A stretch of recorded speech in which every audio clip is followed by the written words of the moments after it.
question? Sure. Does anybody have any kiddos who aren't eating with a knife and fork, or who, parent goals are to eat with utensils? I can give you a story. I went to I would say when I first started ABA, one of our goals with, one of the first students I worked with was for her to use a fork. And, we taught her how to use a fork, et cetera. And, it seems to be the common goal. Does anybody find this is that you put in, you implement an ABA program with one student, and then all of a sudden you're doing it with 5 different students. You're like, oh yeah, this is a really great idea for this student too. Oh, and this person should be doing it too, right? All of a sudden I've got like half of my students eating with a fork, totally. Then I go to the Middle East, and I did some consulting work over in Qatar. And I was over there and I was consulting to a client, and I was like, we'll get them to use a fork. We'll get them to use cutlery, because mom is like literally feeding this 6-year-old girl rice with her hands. And mom is taking the rice with her hands and feeding it to the girl with her hands. And I'm like, she should be using a spoon, or she should be using a fork. Let's get her on it. And then I stopped and I observed the rest of the family, and I had the privilege of being able to eat lunch and different meals with that family. And then I realized they all eat with their hands. It's the culture, or the culture in their home specifically. They were all eating with their hands. So of course, like there's me, this is 10, 15 years ago now, but there's me implementing my cultural bias on, another culture and saying your kid has to eat with a fork. So be very, very careful about that. Make sure that this is a parent goal before you implement something.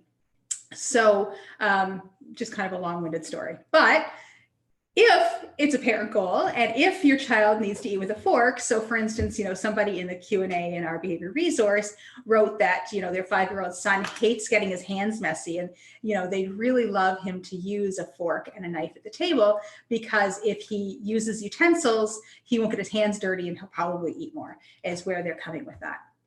So with that being said, they're kind of like, how do you teach eating with a fork? How do you teach cutting with a knife, etc.?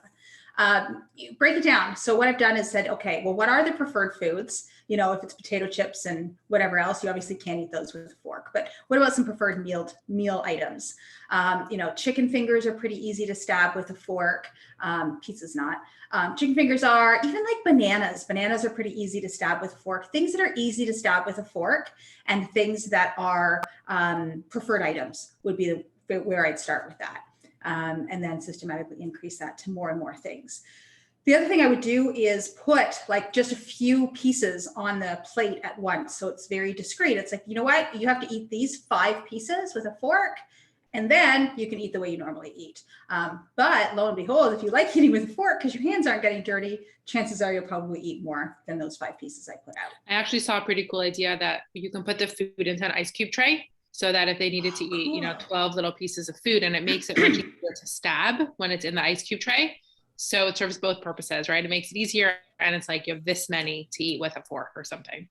People are so creative. That's awesome. OT, it's a great OT skill. Like they have love the best it. ideas. Yeah. Yeah, I love it. I've used strawberries before because they're easy to stab with a fork. Obviously, smaller ones. You put the big ones, you can't get them in your mouth. And then in terms of cutting, I usually start, if kids like bananas, I usually start with cutting bananas because it's so easy to cut. And then I go into, systematically, things that are just easy, period. I saw somebody the other day who was cutting a cheese string, and I was like, oh, that's pretty easy to cut too.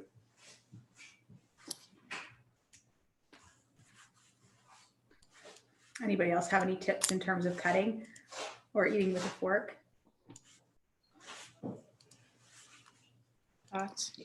Okay.